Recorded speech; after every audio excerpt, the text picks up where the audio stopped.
Hello everyone, how are you all? Welcome back to new video on my channel. Today I am back with a new guide for Whiteout Survival. I started to do a free to play series long back, and in this series I made several videos like beginner guide, or the latest video was how to increase your power in Whiteout Survival. And this is a free to play series, so I am telling everything as free to play point of view. I am myself a free to play player, and I am suggesting you how you should go in this game as free to play. And this is a new episode of this series where I will tell you some mistakes which you should avoid in this game. This mistakes is done by both free to play and spender, but I will mainly focus on free to play players, and I will suggest you what you should do and what you should not do, how you should avoid all these mistakes, because there are a lot of mistakes in this game. If you do this mistake, you will go backward. So without any delay, let's jump in our video. The first mistake everyone do, that is, everyone cannot understand how to use the gem. Everyone use the gem in wrong place, or they just waste their gems. Like, I am giving you one example. Some people use the gem as a booster. You see this thing here, finish the work with 28,000 gem. You can see this thing.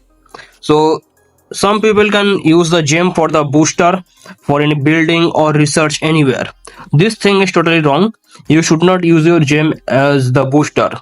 You should use your gems on any good place. I will show you all the good place where you should use your gems. So the first mistake is fail to manage the gem. And let's see what we should do to use our gem properly. The very first thing, that is lucky wheel. You should use your gem in the lucky wheel.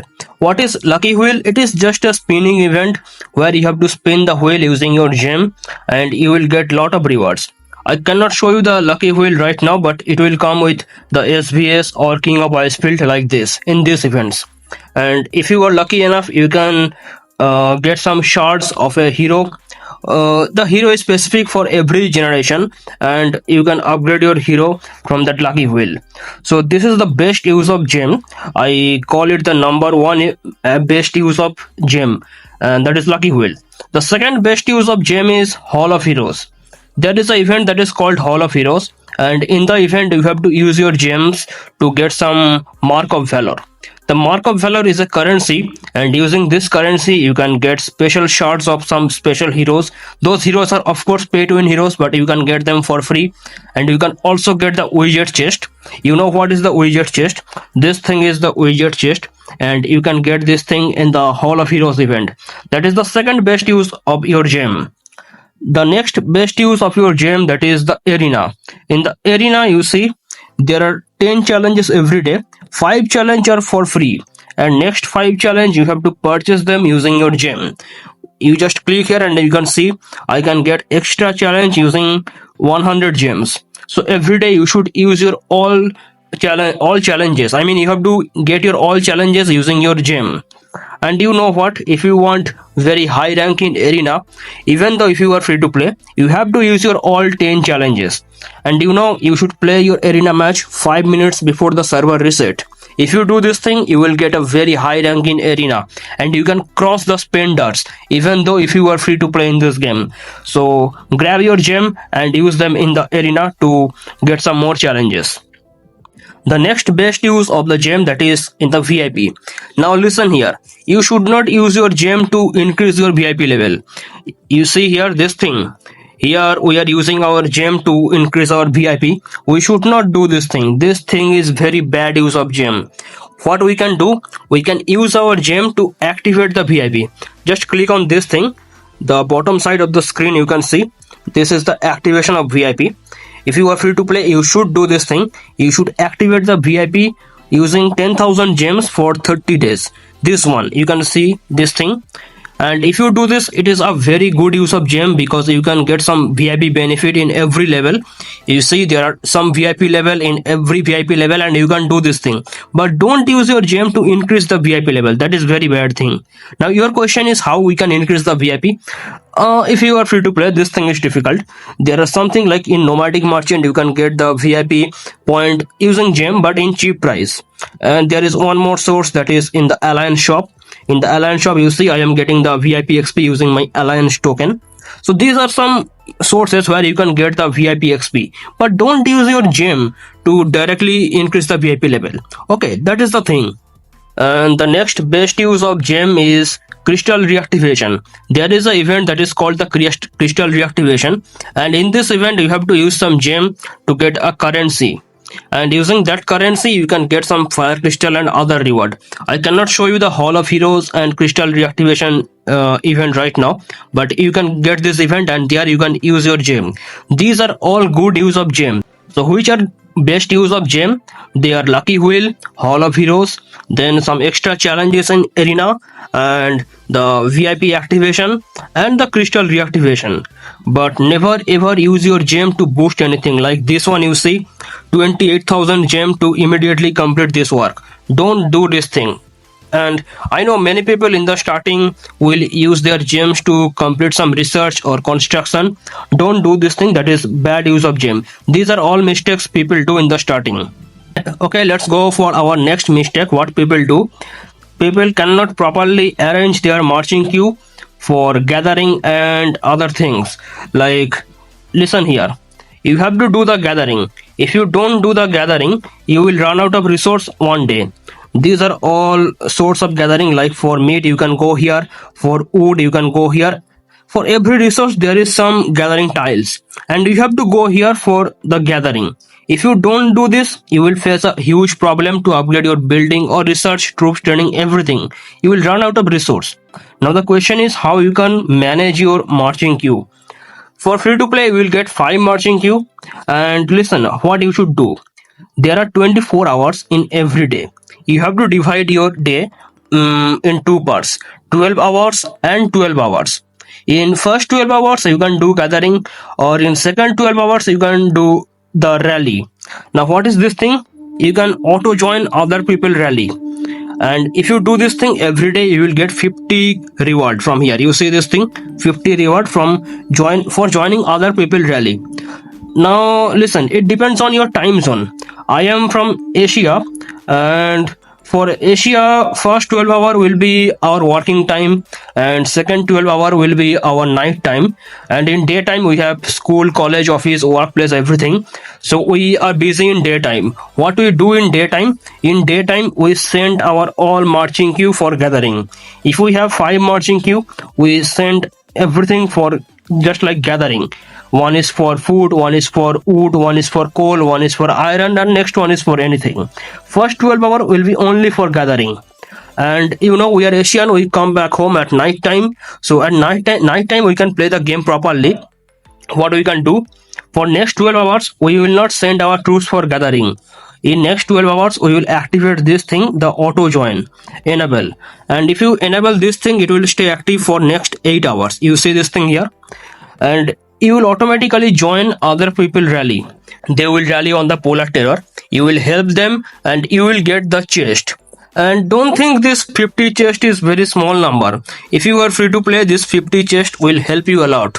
This is important for your growth. So this is the main thing. You should divide your day in two parts, 12 hour for gathering and 12 hour for auto join rally. Okay. Now next, the biggest mistake everyone do. Everyone cannot use the Gina properly.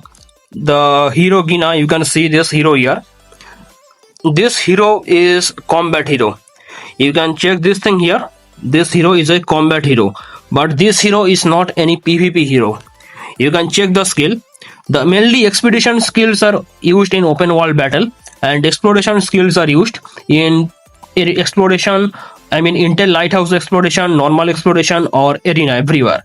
And the expedition is for open world battle. That means fortress, facility, normal PvP, Sunfire Castle, everywhere. But this Gina has all useless skill. I mean for PvP. I'm not saying useless skill. I'm just saying for PvP the skills are not very good. Like the first skill, it do stamina cost down, and the next one will do marching speed increase. So they have no effect for PvP. But you can check any other hero, like this one, it has the damage up skill, this one has damage down skill, so they are related with PvP. So many people do the mistake, because in the starting you will get an event that is called Gina's Revenge, and using this event you can upgrade your Gina very fast. So everyone get their Gina in very high level, and what everyone do, they do this mistake, they use Gina to attack other players. Gina cannot fight well properly in PvP. In place of Gina you can use Bahiti. Bahiti is very good. You can use them if you are free to play player, but don't use Gina to fight other players. Okay, you will lose the battle if you do this thing. Then what is the use of Gina? Gina has some use. Listen, there are two events. They are Mercenary Prestige and Defeat Nearby Beast. These two events takes huge amount of cheap stamina. You know this thing. This thing is called cheap stamina. They are used to call rally, attack beast, everything. So whenever you are doing mercenary prestige, you will see you are losing so much cheap stamina in every level. In this case, you can use your Gina to reduce the cost, the stamina cost, because you can see here the Gina skill it is telling you stamina cost down 20% in max level. So whenever you are attacking any mercenary in the mercenary prestige, you can do this thing. Or whenever you are playing the event Defeat Nearby Beast, in every level you can use Gina in your team to cut down the stamina cost. So this is how you should use your Gina. Don't use your Gina for PvP. It is PvE. That means player versus entity, not player versus player. You understand what is the mistake of Gina people do? The next mistake everyone do, that is bear trap formation. I mean, not formation, the sitting arrangement. If you sit haphazardly around the bear trap, you will do a big mistake.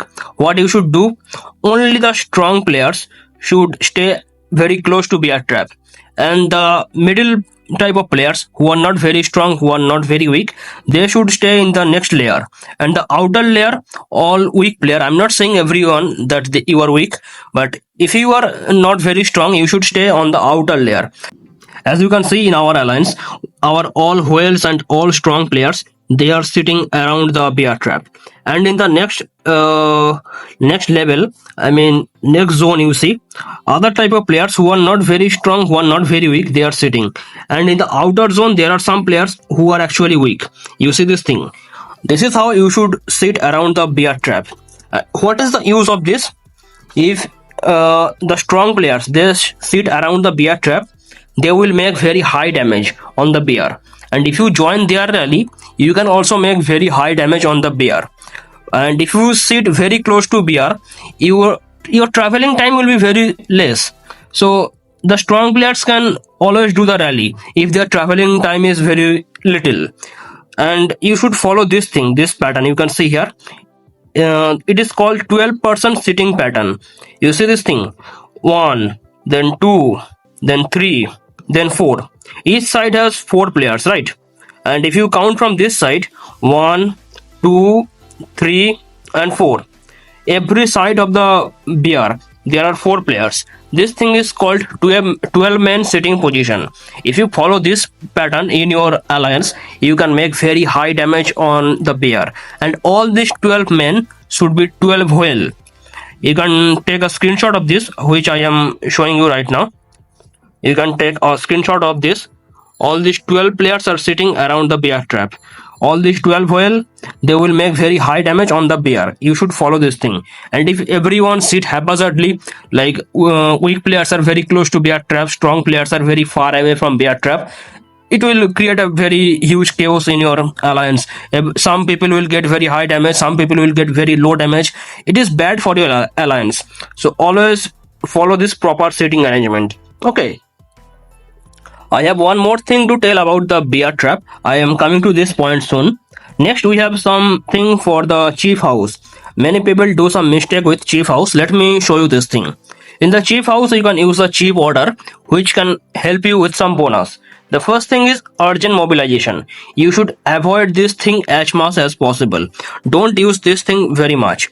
If you are running out of resource, if you are in emergency position, you can use this thing urgent mobilization. Its name is urgent mobilization. That means you have to use this thing in urgent situation.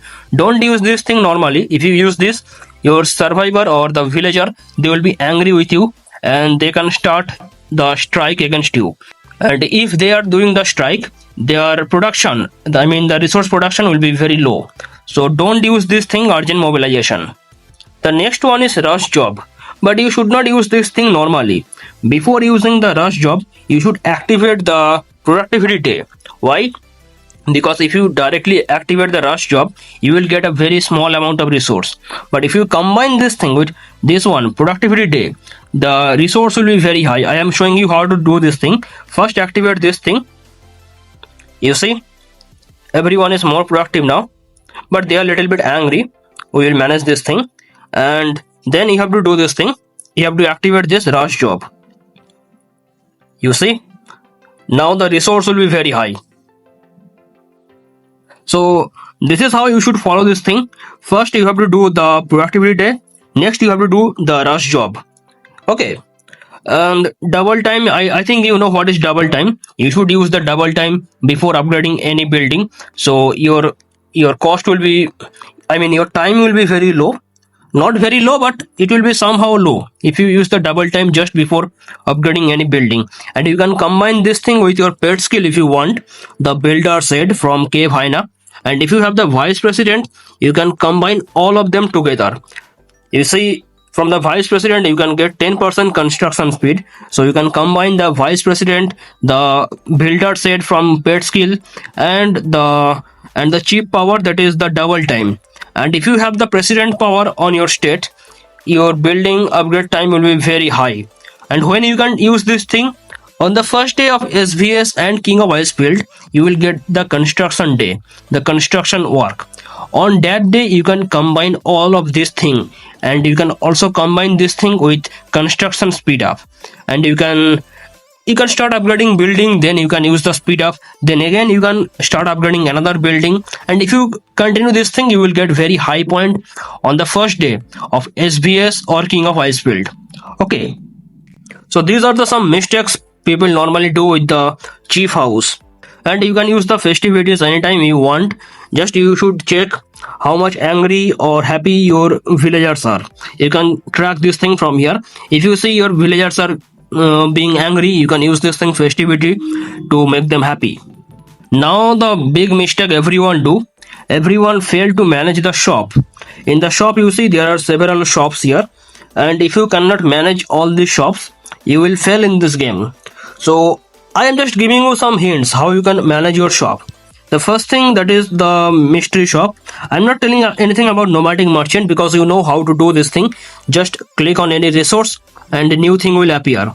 And whenever you are not getting any proper deal, you can just click on the refresh button here. Nomadic merchant, this is very simple. I am starting this thing with mystery shop. What you should get in mystery shop? You should get this thing, latest generation custom hero widget chest, but don't directly get from here. This will take the full cost. So always go for the refresh. Go for refresh and check if you are getting the exact same thing in discount. You see this thing, I am getting this in full price and I am getting another one in 20% discount. So of course I will go with 20% discount. And if you can grab the 50% discount, that is very good, but it is very difficult to find the 50% discount. Don't rush for 50% discount and don't waste too much gems on this, because every time you will rush for the 50% discount, you have to waste your gem. Just refresh 5 times. If you are not getting the 50% discount in 5 refresh, don't go for it, grab the 20%. Okay, the next one is arena shop. The first priority in this arena shop, that is the mythic chest, mythic gear chest. It is your first priority. And next priority is the strengthening serum. Here you can see, when you have your minimum 5 heroes with full mythic gear chest. Okay, not 5, let's go for 6. Double infantry, double lancer, double marksman. When you have minimum 6 heroes with full mythic body parts, don't go for this thing again. You can start getting the strengthening serum. The strengthening serum is useful to upgrade your pet. And if you want, you can also get the mithril, but mithril is extremely difficult if you are free to play. You know how difficult mithril is. So if it is your choice, you can go for mithril or you can also go for this strengthening serum. But don't use your coins on other items. I see many people get this thing in the starting. It is I mean, it is big mistake. Don't do this thing. Or some people also get this thing. They get this essence stone. It is also a big mistake. We should not get essence stone from here. Next one is VIP shop. I have nothing to say about this. This shop is very simple. Next one is Alliance Championship shop. Your main target are this thing: the polishing solution, hardened alloy, and the design plan. You will also get the strengthening serum from here. So grab all these things, but don't waste your coin. I mean the token on other items. Like this one, this is a big waste, don't use here. Or this thing is also a big waste, the manual epic expedition skill manual, don't use here. Next one is foundry shop. The best thing in the foundry shop, they are the charm design and charm guide. You can also get the design plan, but don't use your foundry token on any other thing. Like I see some people use their foundry token on essence stone or sometimes on this thing. Don't use them on here. Okay, the only best use of your foundry token are the charm design, charm guide, and the design plan. The next one is data power shop. What you should get from here: the fire crystal is your first priority, and next priority is charm design, charm guide, and design plan. All these three things. And don't use your token on these things like the train or the border. I mean the marching skin or the border or nameplate, whatever. Don't waste your sunfire token on this. Next one is skin shop, nothing to say. Next one is canyon shop. Again, in this canyon shop, your priority is these things: design plan, charm design, charm guide, and the strengthening serum. These are all your priority. And don't use your items, I mean don't use your token on any other things. Okay. Next one is gem shop, nothing to say here. So this is how you should properly manage your shop. If you use your tokens or currency to purchase any unnecessary things, that is a big problem. Don't do these mistakes. Next one is skipping hero or skipping generation. This is another big mistake everyone do.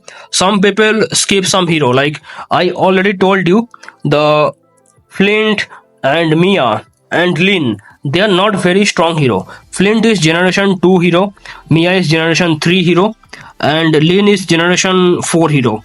So what some people do, they skip either Flint or Mia like this. Don't do this. You should get every hero from every lucky wheel event. Okay, if you are free to play, don't miss any of them. And if you are thinking to upgrade your pay to win hero, you can upgrade them to at least 3-star, but don't miss any hero, because if you miss any hero, you will face problem in foundry battle or frostfire mine in other events. And if you think if you skip all heroes and you will start directly from Hector, that is another big mistake. You cannot survive till that time if you skip everything in the middle. So start getting everything, don't miss anything. And the question is how you can get so much gems. The only answer is playing the event smartly. Play the event and get the gems. And using the gem in Lucky Wheel, you can get the heroes. The next mistake everyone do, that is in the Brothers in Arms or the kill event. What everyone do? They blindly attack other people. Do not do this thing. If you attack anyone without seeing their troops inside their city or heroes, you will end up losing your troops, or I mean you will lose huge amount of power if you fail to attack anyone. So do not do any blind attack. If you really want to get some point in Brothers in Arms, you can attack the gathering tiles, because if you attack any gathering tiles, you will not lose any troops. If your infirmary has some capacity, I mean space, you will not lose any troops if you attack any gathering tiles like this. And if you are getting the Brothers in Arms and castle battle together, then don't worry. If you play the castle battle, you will automatically complete Brothers in Arms. So don't rush for it. And if you really want to attack someone, do the scouting. Before attacking, do the scouting. And if your target has anti-scout, first attack him with a very small number of troops. Then you will understand how much troops he has inside your city. Because every time you attack someone, you always lose your own troops. And if your attack fails, I mean if you are getting attacking defeat, you will lose huge amount of troops. So don't do this mistake, because when you are defending and if you lose any battle and if you lose any troops, you can get back 70% from your enlistment office. But if you attack someone and if you lose troops, you can never get back those troops back. So don't do these mistakes. The next one is for the pet skill. When you should use the pet skill?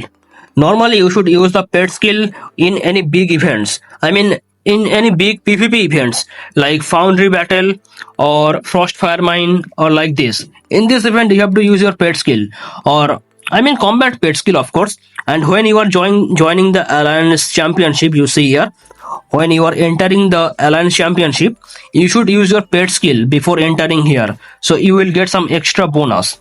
Do you understand what I am saying? And for the growth skill like this one, the burden bearer, you should activate this skill before sending your troops for the gathering. But you should use this thing only on level 8 gathering tiles.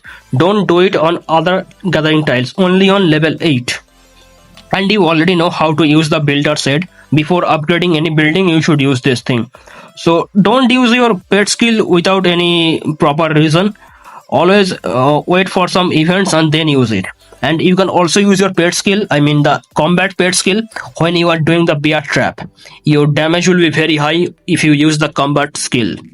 And for today's video, the last tip, what people do the mistake. In the bear hunt, everyone join with normal, I mean they join haphazardly with wrong heroes. Which heroes you should use for the bear hunt as a rally joiner? The main heroes are Jesse or Jassar or Sion. You see here Jesse, because in every rally the joiner skill, only the first expedition skill take place. You see Jesse has this skill, damage up 25%, so Jesse is good joiner. Next you can see the Jassar. Jassar has 25% damage up, so you can use Jassar as joiner. You can also use the Sion, attack up 25%, so Sion is also a good choice. And for your other queue, you can use Reina. Reina also has some good joiner skill. And there are some other good heroes, you have to check yourself. But there are some heroes which you should avoid. What are those heroes? First thing you can see here, Sergey. Sergey has damage taken down skill. This skill is useless as rally joiner in bear hunt. Don't use this thing. Patrick is also useless in bear hunt because Patrick uses the health up skill. Health up has no effect on the bear hunt. Don't use this thing. Or any growth hero. Growth hero are totally useless in bear hunt. Don't use them. Okay. So these are some common mistakes everyone do. And the last one, I think everyone know this. You should save your shards, speed ups, chief gear and charm upgrade material, all of them. Do not use them in off time. When you should use them? When any big event is going on, like SVS or King of Icefield or Alliance Showdown or Alliance Mobilization. In this event, you have to use your shards, speed ups and other things. I mean SVS is the biggest event. Like I manage like this. I use my 40% items in the SVS. I used my 30% items in the King of Icefield, and I use the remaining 30% for my Alliance Showdown and the Alliance Mobilization. So I divide like this, 40%, 30%, 30% to use my items in the events. Like giving you example, I have 100 hours construction speed up. So I will use 40 hours construction speed up for the SBS, 30 hours for King of Icefield, and remaining 30 hours for Alliance Showdown and Alliance Mobilization. This is how you should manage your all items in the event. So these are some common mistakes everyone do in this game, and if you understand what are the mistake, you can avoid this mistake. And if you avoid this mistake, you will be a strong free-to-play player. So follow what I am saying in this video. Try to avoid this mistake, and I wish you be a strong free-to-play player. That is all for today's video. I hope you enjoyed the video. Thank you so much for watching, and bye bye.